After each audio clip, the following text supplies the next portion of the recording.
Remember when there was no GDPR, no PLSS, no computers, no resources, hardly even a book. In 1998, there were 255 adults attending adult literacy classes in Donegal. Classes were usually held in the learner's own home, one-to-one with a volunteer. Few resources or supports were available. Sometimes a room was available in the local vocational school. Learners would enter using the back door to avoid anyone finding out why they were there. Volunteers steered the programme in its infancy, working from their own homes and the boot of their cars. In 2000, the programme sanctioned an administrator and formal roles came into being.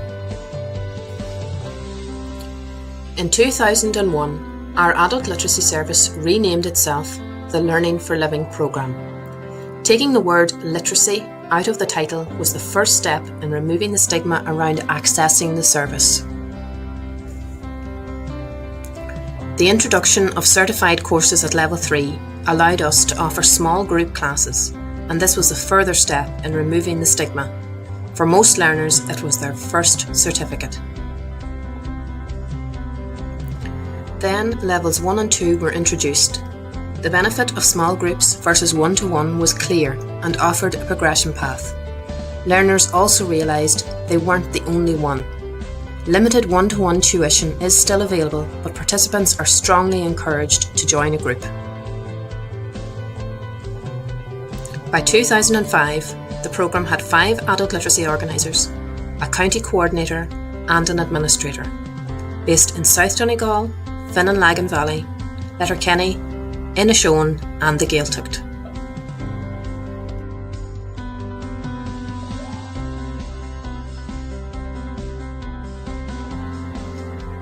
With awards came resources.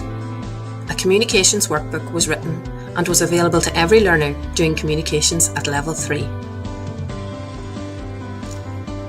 Following this, workbooks for English, Maths and IT were written. This saved photocopying time for tutors and gave participants their very own book.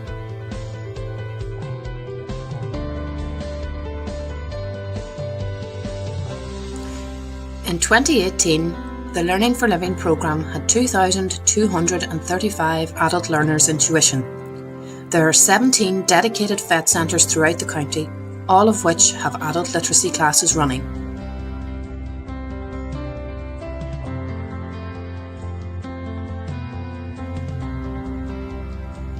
Learning for Living has developed themed courses in retail skills, tourism and culture, horticulture and IT with literacy skills to the fore.